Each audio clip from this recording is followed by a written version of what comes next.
A husband and a wife had been married for 60 years, and they had no secrets from each other except for one. The woman had kept in her closet a shoebox that she forbade her husband from ever opening.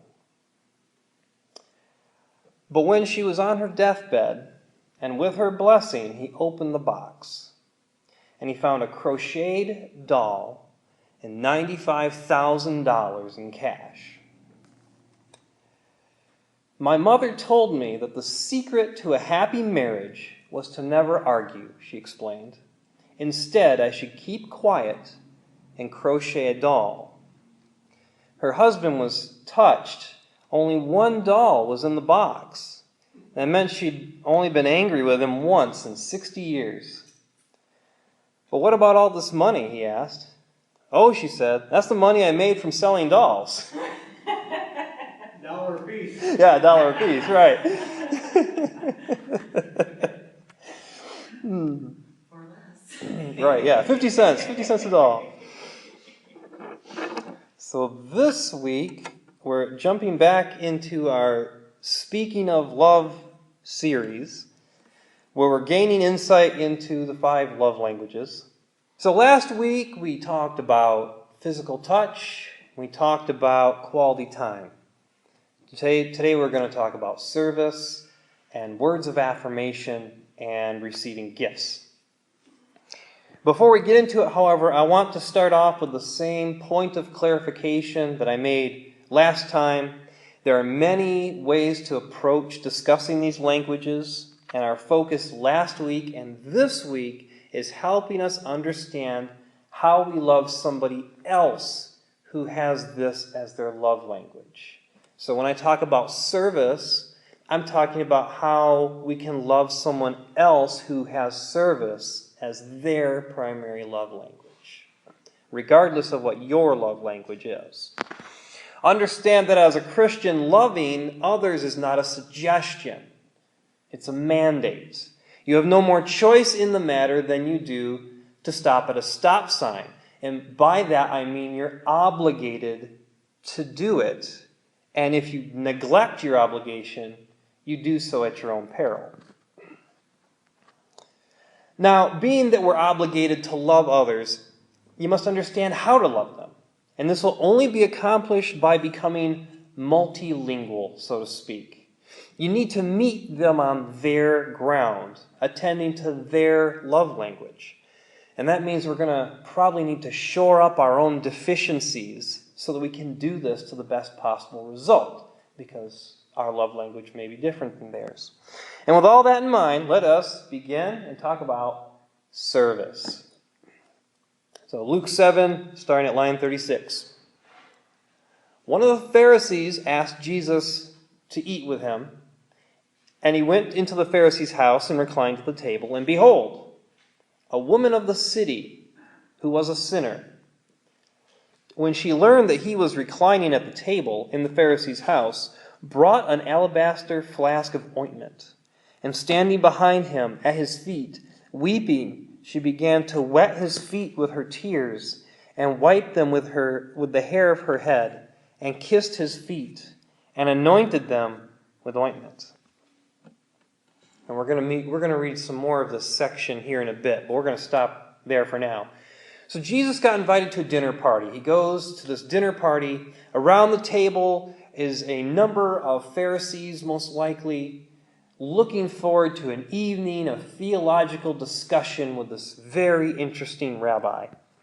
Somehow, an uninvited woman makes her way in, goes to the feet of Jesus, and starts weeping and washing his feet with her tears and rubbing oil on them, making this possibly one of the most awkward dinner parties ever. Really, it's strange. It'd be strange if something happened like that at a dinner party today. The other guests are undoubtedly stunned that this is happening. How could a woman who is well known for having a sinful nature wander into this Pharisee's house while they're having this dinner party and start leaking all over the guest of honor? I'm sure that's what the host was thinking anyway. He's aghast. that his guest is being treated in this fashion.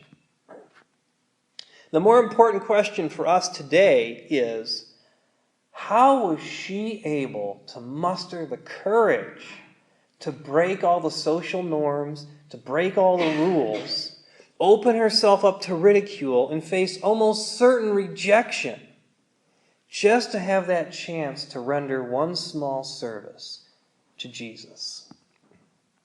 How indeed? The answer, of course, is love. And she communicated that love through the language of service.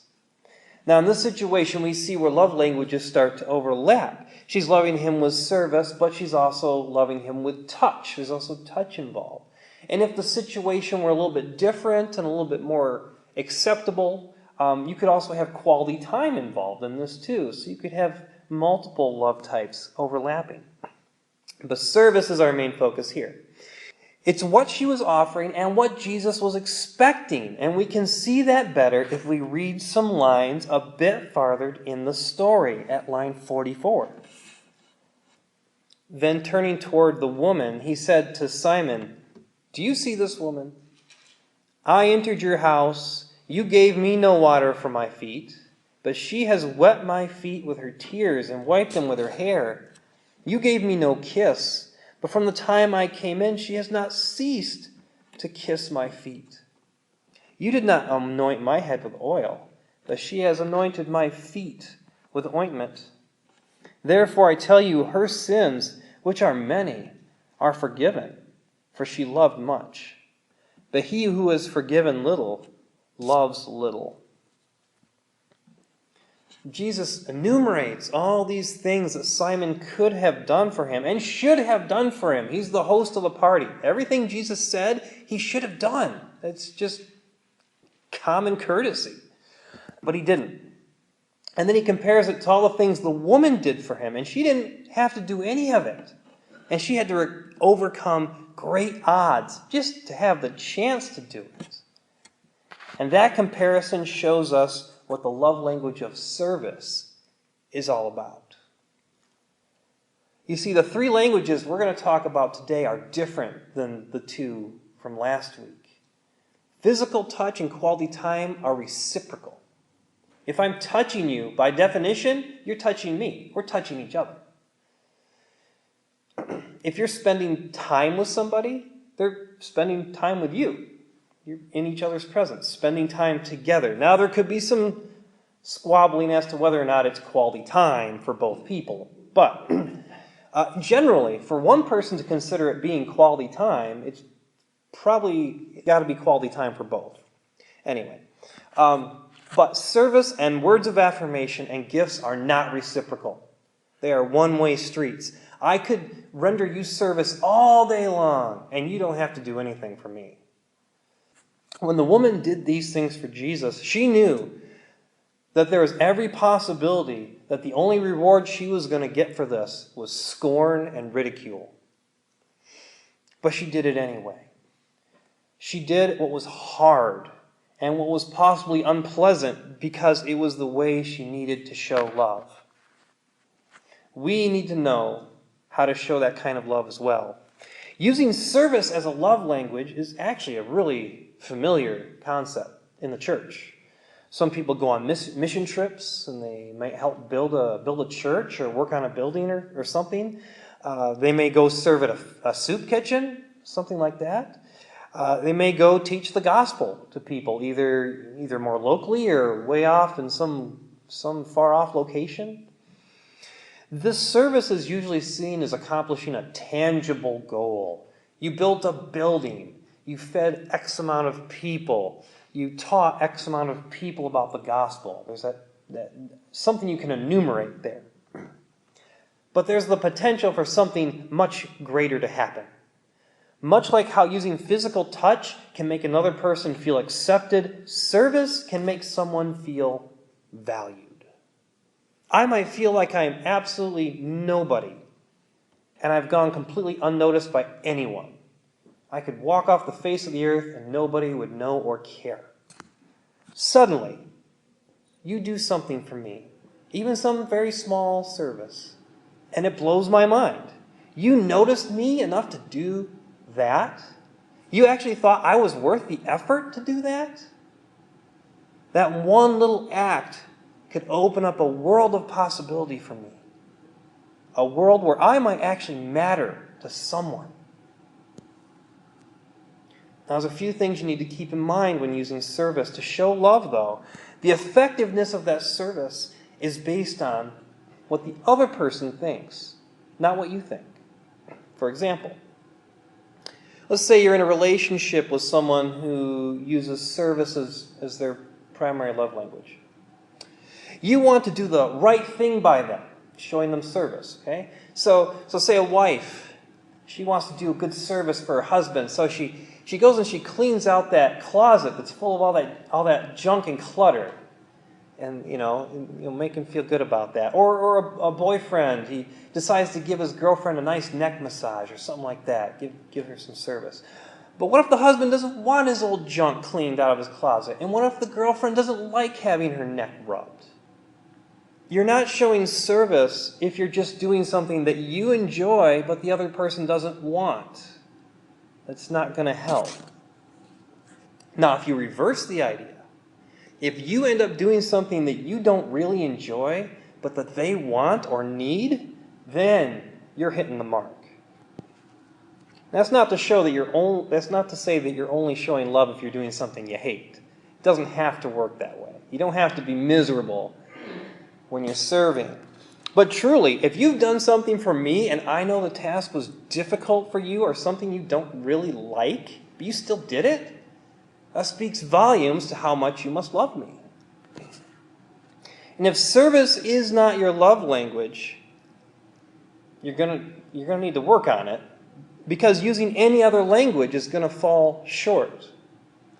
If you tell the person how much you care for them, well, they see you giving words, but you never put those words into action. Gifts might seem like you're not really trying. You're attempting to buy affection rather than really putting yourself out there. Quality time is interesting because this is the reverse. We talked about it with quality time before in service. But, someone who has service as a primary love language, they want you to do something for them, not necessarily with them. But if you're helping them accomplish something, if they're trying to do something and you're helping them, that can also be seen as rendering service. So you can have that quality time and service together. You just have to kind of watch how you do it. But in the end, if you're with somebody or looking to be with somebody or interacting with somebody as service as their primary language, try to serve them in some way and make sure you're rendering a service they actually want, even if it's something you don't particularly care for. Okay, so now let's talk about words of affirmation. This one seems pretty straightforward, and for the most part it is. Words are very powerful. God created everything with the Word. We're not God, but our words can still create and destroy.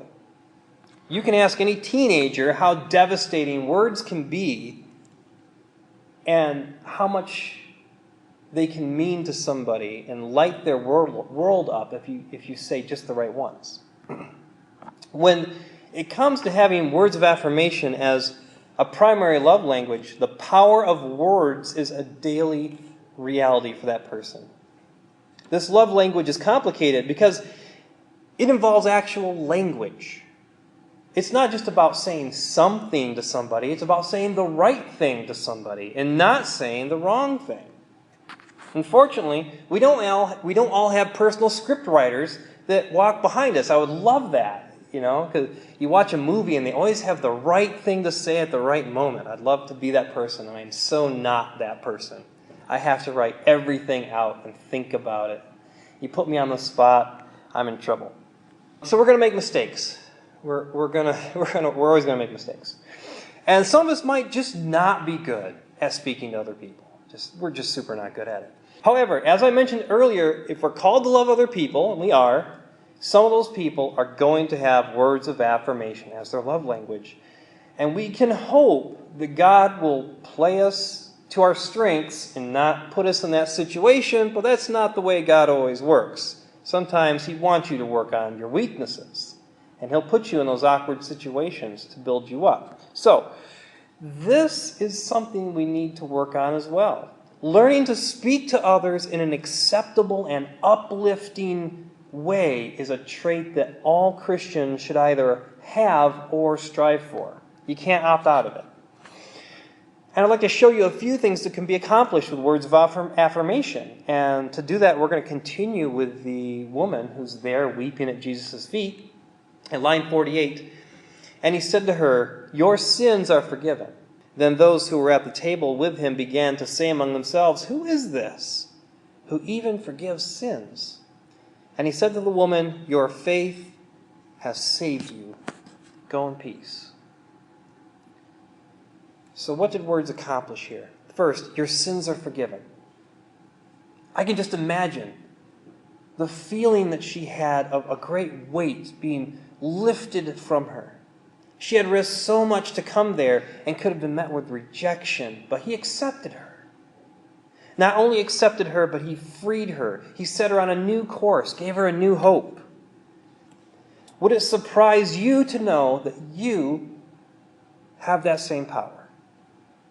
There are people in this world who are without hope, who are lost, who have wandered so far down a path of destruction that they see no chance of turning back.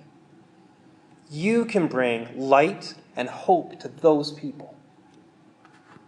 Some people may need more. They may need signs and they may need works to turn them around, but some just need the right words to let them know that love is available to them. Forgiveness is available to them. And forgiveness itself is a very, very powerful thing. Is there anyone looking for forgiveness from you and you've withheld it? The very fact the person cares that much about having you forgive them may show that words of affirmation is a high priority for them. Just think of the effect you may have on them by offering forgiveness, as Jesus offered forgiveness to the woman that day. And He also said one more thing to her. He said, "Your faith has saved you. Go in peace." He was affirming that something about her was right. You made the right choice in coming here. You made the right choice in putting your faith in me. And that right choice has saved you.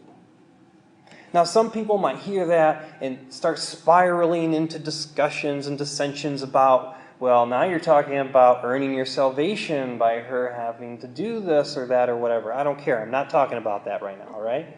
We're not getting into that. The point is that she made a correct step, and He reinforced her for it. He acknowledged her accomplishment.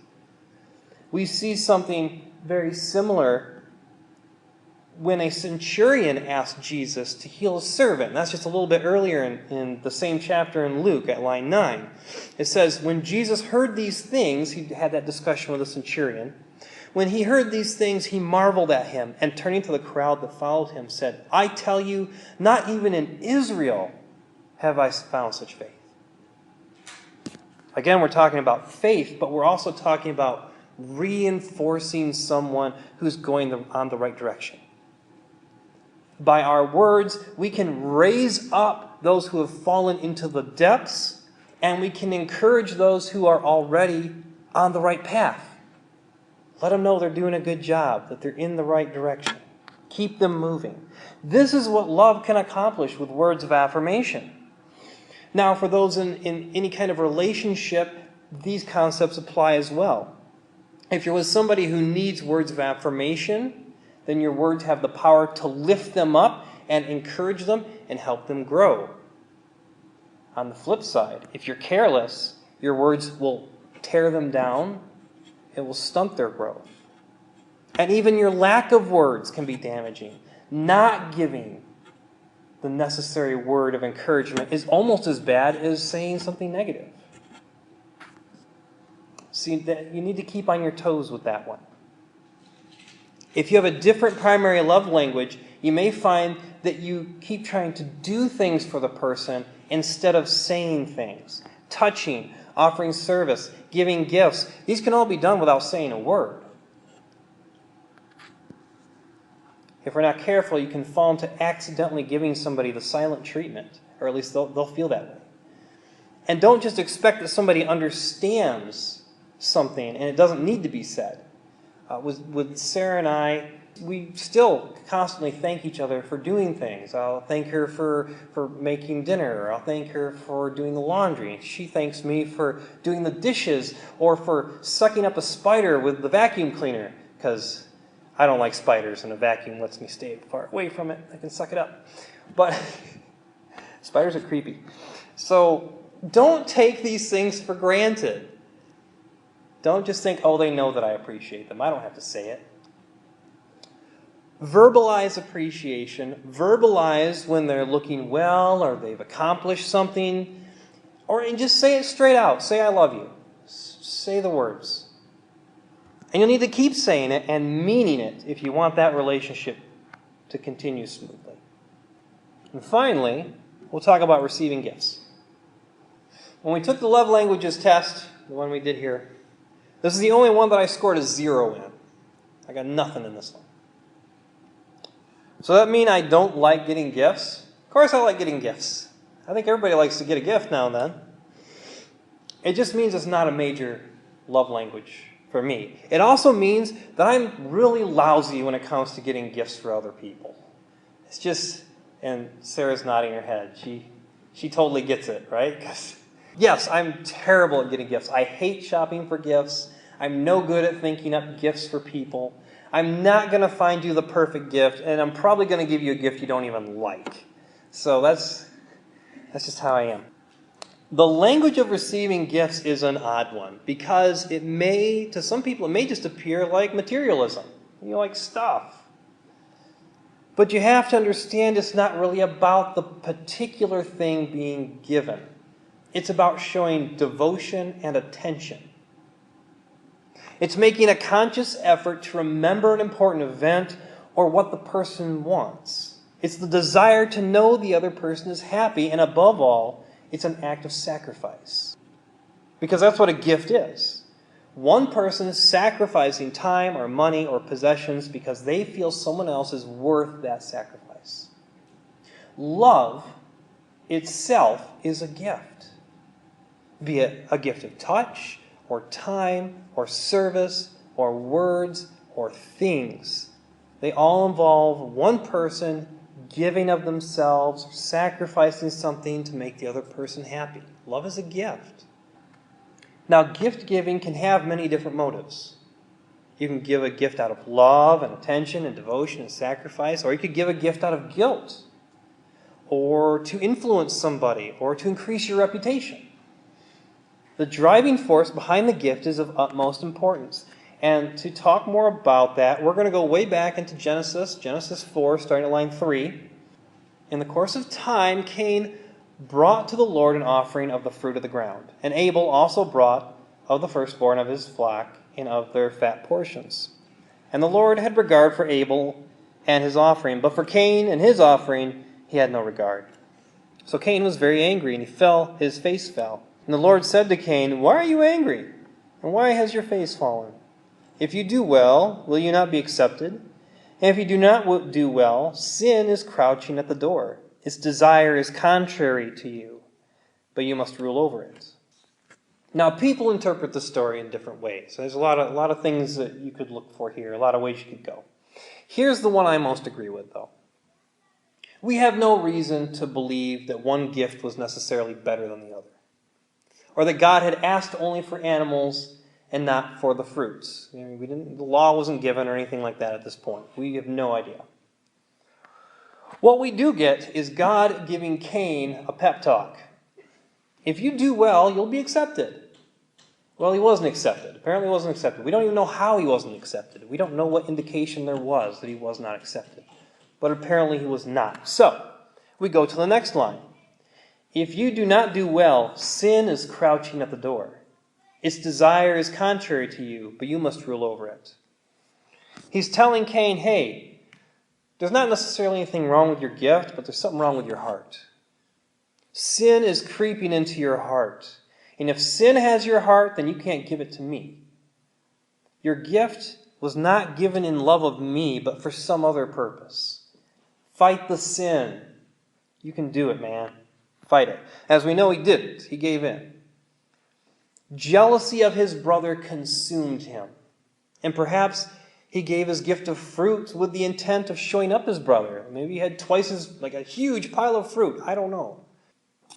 But God ultimately didn't care if it was fruit or sheep. And even after he gave people the law, and they were required to sacrifice animals, we still know that what he really wanted was their hearts. Someone with gifts as their primary love language wants your heart. They want your devotion. They want your love. The gift is simply a physical token of that love. And it may allow them to remember that love. It's something they can look at and have a reminder of it. Now, if you're in a relationship with somebody who has this as a primary love language, and it's not your primary love language, this can be really tough. Because you might see gifts as being just a frivolous waste. I tell you that I love you. I do things for you that remind that I love you. I give you touch and quality time. Why do you need stuff? Why do you need stuff from me? So it seems like a waste. But from their perspective, it may seem very different. They may wonder, why don't you think they're worth sacrificing that money or that time for? I'm not worth it? Maybe they think that you would find it embarrassing if people saw a token of your love for them. It's embarrassing to show that. And that makes their confidence in your love pretty shaky. That kind of relationship is definitely going to take some work and some understanding to keep things running smoothly. But again, if you understand these love languages, if you work on these love languages, if you know about them, and both people are willing to put that time in, you can get through it. And that concludes our whirlwind overview of love languages. And if you think you're in a situation where knowing more about these could help, I would suggest that you pick up the book. It's a book, obviously, so there's a lot more in there for each one. There's lots, and we only went over the surface here. I just want you to get the concepts so you can begin thinking about them and use them in your daily interactions with others. Now, what we've covered so far is what you typically hear about and read about concerning love languages. If you pick up that book, you're going to read everything I've talked about, but in much more detail. Over the next 2 messages, we are going to go farther than the books go. Next week, we're going to talk about the dark side of love languages. And it's not a coincidence that I'm going to be changing the perspective as well. Instead of talking about how to love other people who have these love languages, we're going to talk about your love language. What is your primary love language? And how that affects the way that you live and the way that you treat others. Amen.